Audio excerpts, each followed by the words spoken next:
Sage Wanderer here, and welcome to the end of the world as we know it. And I feel fine. I sense a certain amount of sarcasm in that song lyric. How fine are you feeling lately?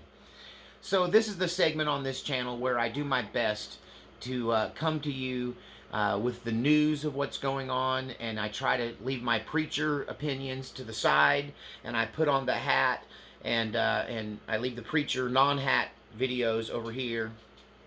But that's becoming increasingly difficult to do. And if you've been watching the channel, you know I recently did a video, The Prince of Peace versus the God of War. And I will tell you this, the God of War, and I don't know what name you might call him, he has many names. The God of War is loose in the world. It's taking normally Christian people who are normally peaceful, people who normally want to protect children, and it's turning them into bloodthirsty, blood-drinking, warmongering maniacs. And as an exorcist, I'd take the hat on and off, but I won't waste my time with that. I'm putting on the preacher hat for a minute, or taking off the, I don't know. But I'm sensing this demonic spirit loose in the world. This demonic spirit that wants World War III. See, the Prince of Peace doesn't want World War III. Prophetic scriptures that indicate this is going to happen should not be taken as God's plan for the world. I don't believe God's plan for the world is all this destruction. I believe God is predicting what humans are doing, in coming into league with the enemy, to accepting the spirit of war, this insanity that falls on people. You know, there was a Liberian civil war in Africa many years ago, decades ago. And in that, you can see the God of war taking control of these people. And they literally enact in eating of human hearts and drinking of blood. And it's just an insanity that gets a hold of people. And I'm seeing this insanity spread across the United States. And a big part of it is the propaganda that's being put forth by the major news networks. Now, you call them fake news when they wrongfully accuse Trump. You call them fake news when they called our peaceful protest on January 6th an insurrection. You didn't believe them now, but now you're believing them that Israel is justified in their behavior. I'm telling you right now, as an exorcist, I have determined that Lindsey Graham and Nikki Haley and many others in power in our world, who are seeking power in our country and in our government, are fully possessed by the demon of war, fully possessed by the God of war. Nikki Haley said openly that her advice to the Israelis is to finish them. Finish them. Where have I heard finish them from? I believe it was a very much criticized video game, maybe it was Mortal Kombat, I'm not sure, that had that sentiment in it. And people saw that as warmongering and as evil. Finish them. If you look at Mr. Miyagi went up against the no mercy of the Cobra Kai. Suddenly, we've become Mortal Kombat, we've become Cobra Kai. The United States has become the bad guy, and they're earning it through the things they're saying. Lindsey Graham said, and I quote, "There should be no limit on the Israelis when it comes to civilian casualties. No limit placed on them." He's endorsing the Israeli attitude of it's okay to kill 300 people in an apartment building to get to a handful of terrorists that may or may not be hiding in the basement. It's not okay. It's never been okay. This is called collective punishment. They are punishing the people of Palestine for what a handful of terrorists did on October 7. And there's this language coming from world leaders from India, members of the press, people involved in Congress, who are saying if they killed one Israeli, they should kill 1,000 Palestinians. This is called collective punishment. It's a war crime under the Geneva Convention.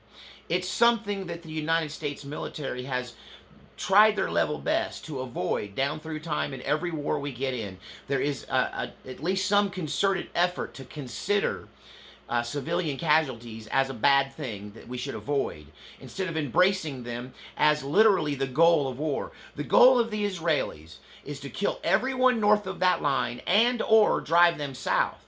And it's not even just to drive them south, because get this, now here we enter into the portion where you're going to hear some news you don't hear every day, because you watch these evil people who you never trusted before at Fox and CNN and MSNBC and ABC and CBS and name them all.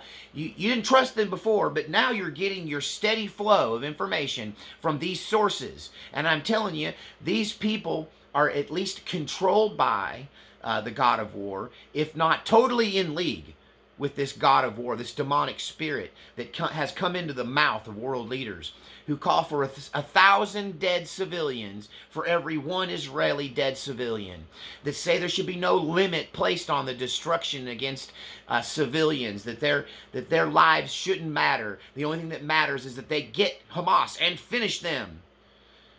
So at first they just bombed indiscriminately. Then they dropped pamphlets. I believe it's because of American sympathies and Western pressure, which caused them to at least drop some pamphlets with a map that tells them go south of this line and get out. And then they proceeded to bomb every vehicle that tried to go south, claiming every vehicle is a Hamas vehicle. And they killed even more civilians. And then groups of them recently the civilians started trying to leave and waving white flags and just carrying their own belongings and not being in a vehicle.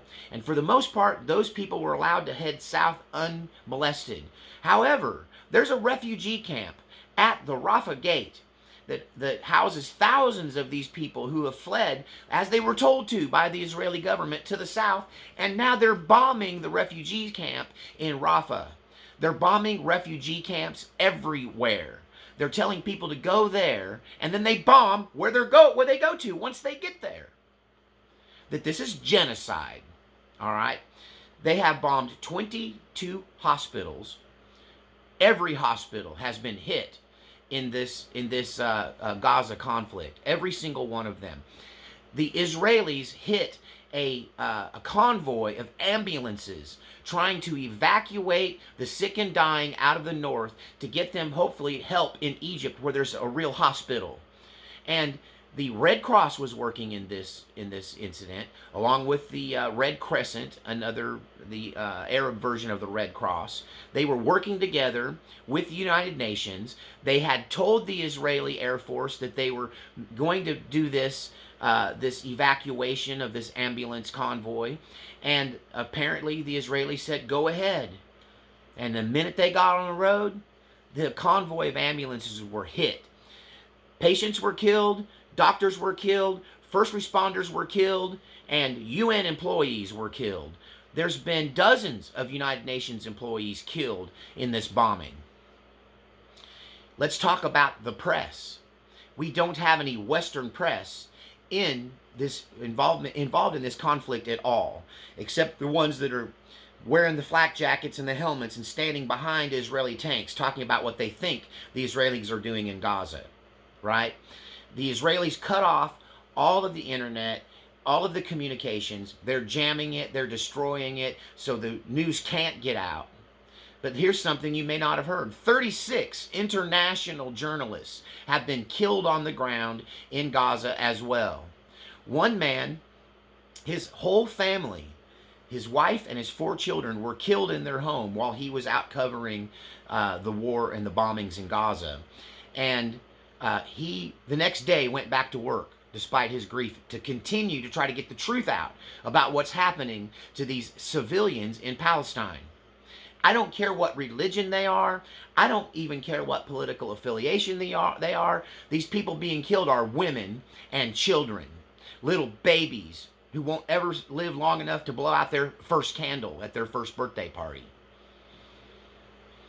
You've got to get the news out about what is actually happening there. I'm putting my neck, my ministry, everything on the line because I am so diametrically opposed to the God of war. I serve the Prince of Peace. And let me tell you, Jesus ain't happy about dead Palestinian children. And you shouldn't be either. If you listen to the mainstream media, remember the ones you didn't trust before, but now some reason you're taking their word as gospel. If you listen to them, Israel's acting in self-defense. They're not targeting civilians. They only hit these refugee camps because that's where the Hamas is hiding. I don't care okay, let's bring this down away from this situation and look at it in a different way. If you had a group of bank robbers who took all the people who were in the bank and workers of the bank hostage, would the answer be to blow up the bank to get the bank robbers? Or do you figure out something different? Do you negotiate? Do you figure out a tactical way to go in and minimize casualties? Or do you just bring up a tank and blow the bank to kingdom come? That's what they're doing in Gaza. But I think it's more insidious than that. When you listen to what the Israelis are saying, when you listen to what, say, India Press, who's totally in bed with the Israelis and in favor of this kind of genocide, because they want to do it to the Pakistanis. Let's get that right. India wants to do it to the Pakistanis. Listen to the stuff that's being said on the Indian news. They're calling for genocide. They're calling for the intentional murdering of civilians as revenge for what happened on October 7th. God said, vengeance is mine, saith the Lord. Jesus taught us to love our enemies. This God of war is at loose in the world today, and it's spreading like a cancer through the minds of ordinary people. People, when you say, yay, get them, kill some more Palestinian babies, you're opening your mouth and inhaling the God of war and rejecting Christ, whether you realize it or not. We have to call for a two-state solution. Those Palestinians were living there when the Jews decided to come there. The United Nations divided that country legally, and neither side has agreed to it since 1947 when the UN resolution was passed that made Palestine and Israel a state. Let's not forget what happened here. That didn't just make Israel a state, that made Palestine a state too. Would you be shocked to know that only France, the United States, and some other country I can't recall, that doesn't matter, there's only 3 countries that don't recognize Palestine as a sovereign state, as a sovereign nation, that doesn't recognize their flag but sees them as criminals inside of Israel? You know, I'm not in favor of Hamas. I think those men who invaded Israel and did the same thing the Israelis are doing now, they killed women and children, they killed people in their beds, they killed civilians who had nothing to do with it, housewives and farmers and just ordinary folk, that they deserve the punishment they received. They deserve to be brought to justice, and all of them paid with their life. None of them, people that did that, are even alive now. And yet, Israel is taking revenge on the Palestinian people who didn't know it was going to happen, didn't have anything to do with it. It's called collective punishment, when you punish the civilians for something a rogue element in their country does, whether it's a military or a dictatorship or a terrorist organization. Let me give you something to chew on. Let's say you lived in the state of Texas, and a group of KKK members went and attacked a black neighborhood in California and killed a bunch of people, an amazing, ridiculous number of people, and it was horrible and horrific. Is it then okay to bomb the entire state of Texas? This is what's happening in Gaza. The Israelis are clearly operating in genocide. They tell the people to move south, then they bomb them in the south. They say that if you have this much time to get south, even though we're bombing you every step of the way. It's like a giant game of whack-a-mole. Anywhere the Palestinian refugees pop up, that's where the Israeli bombs head towards. They're bombing hospitals, schools, mosques, Christian churches. Yes, there are Christians in Palestine and in Gaza. And there's some pretty famous Christian men in Gaza, if you want to know the truth. At least they were. They're probably dead now. 10,000, no, scratch that, 11,000 civilians, most of them civilians, in Gaza have been killed. Over 4,000 babies that we know of, children, have been killed.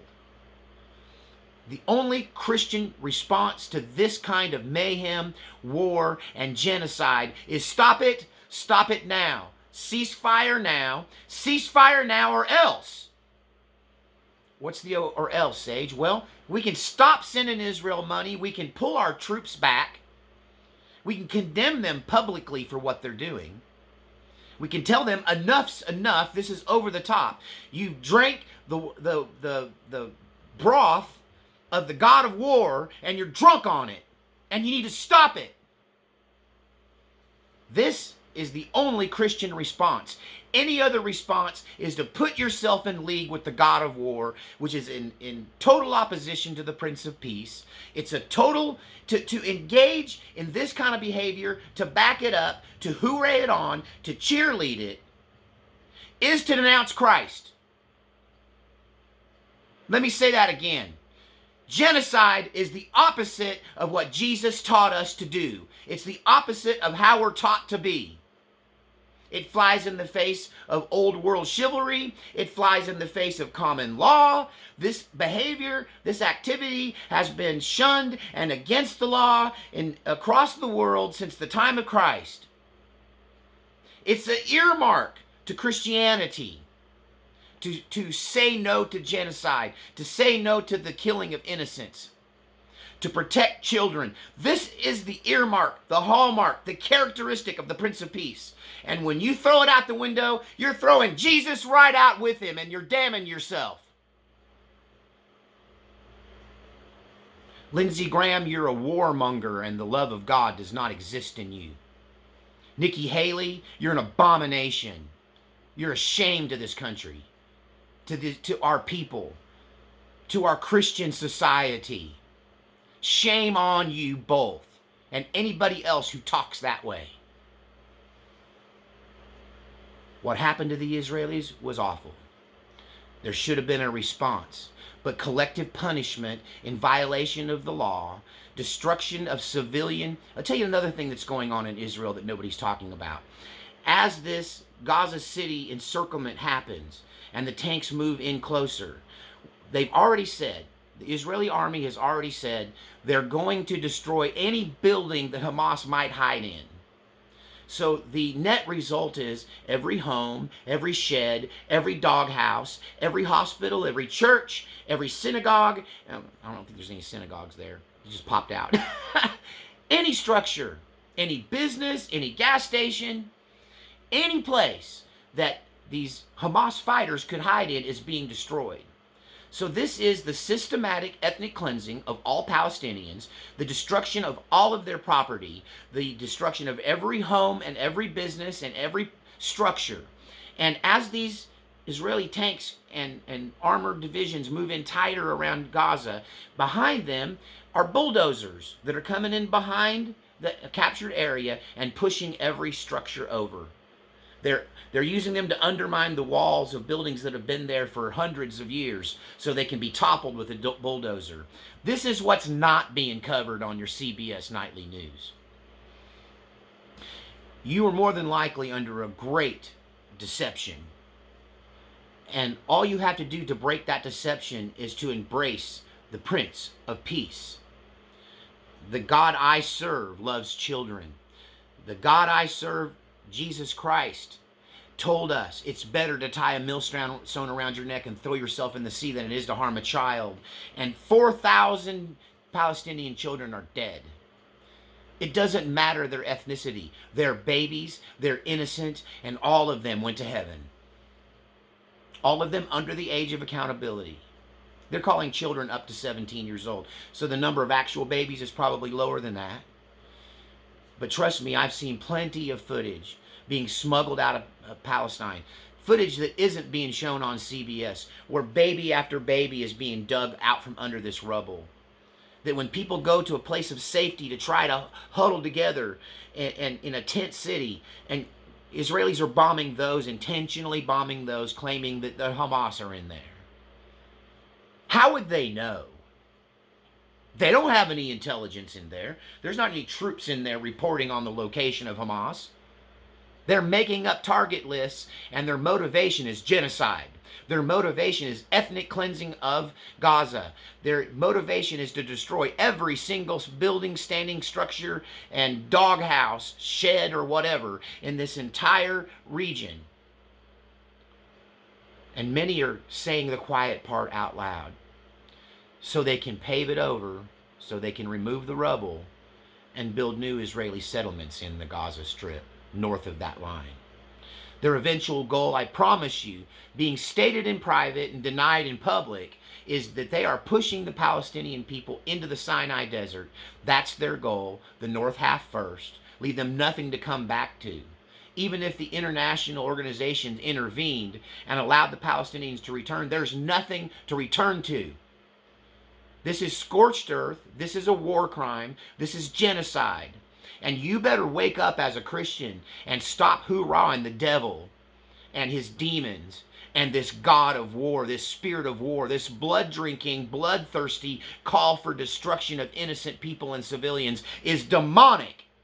And I, for one, denounce it and claim if you're for it, you do not serve my Jesus. You're a liar and the truth isn't in you. Now, I'm a voice crying in the wilderness. I am putting my neck on the line. I had a pretty good gig going here till all this shot up. And God's requiring me to step up and say what others won't say, to denounce the killing of children, to say that you are not going to do this in God's name. That offends God. When you kill children in his name, he's offended. And if you want to quote some junk from the Old Testament, just go back and see my video, The God of War versus the Prince of Peace. God the Father is not present in a lot of the Old Testament.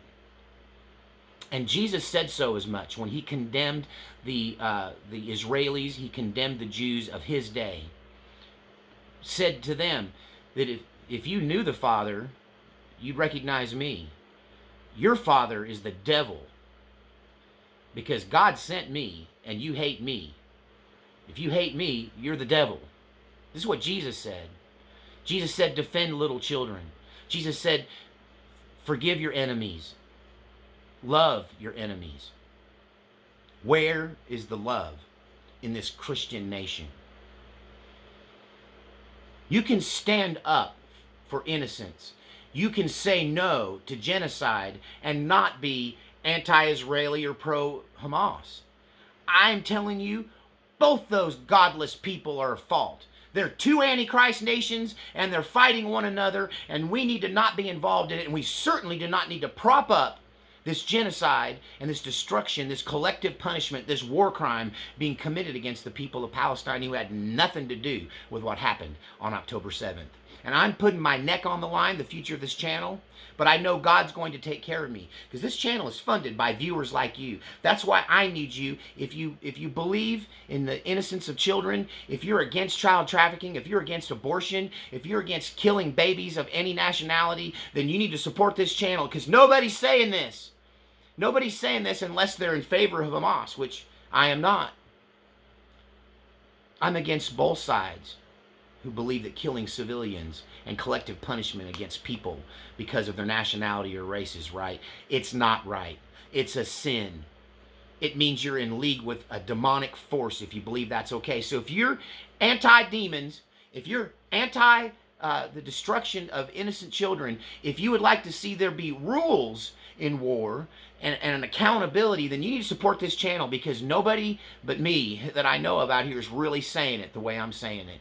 No Christian minister that I've heard of is preaching this from his pulpit right now. This may be the only place that you can get this kind of rawness And I need your financial support if I'm to survive. I need you to hit up the links to PayPal and Cash App, drop a donation to this channel so that I can keep the lights on around here and I can keep doing this, keep being a voice in the wilderness. If they take me off of YouTube, I'm already set up and ready to roll over on Twitter. That's where you know to find me, over there, The Sage Wanderer on Twitter. You can find me there. There's links typically in the description of these videos. And that's where I'm headed if YouTube takes me out. But the only people that can really take me out is if I'm the only one. If you're not supporting me financially, I'll fail. This channel will cease to exist without your help. And I want to thank all of you who are helping me, all of the new donors. Even if it's $5, $10, $20, that adds up to my bills getting paid here. And so don't think your donation is too small. I thank every person who gave anything into keeping this channel up so that I can tell you the truth about the true nature of Jesus, about the true nature of this war that's going on over there. So I can shine the light on this God of war, this blood-drinking, bloodthirsty demon that now lives in the mouths of our international leaders, many of them Americans, many of them Republicans. And I urge you to get information from someplace else than the fake news that you didn't trust before all this happened, and you surely can't trust them now. So I need your support. I'm urging you to check into this Sunday's message tomorrow. I will release a sermon tomorrow which wraps up this most recent study of Jesus, and in it you will see why Jesus had the choice to choose war or peace, and he chose to lay down his life for peace and love and compassion. Greater love hath no man than to lay down his life for his friend. That's a Jesus quote. We'll see you next time. Sage Wanderer here, coming at you from my cabin down by the creek.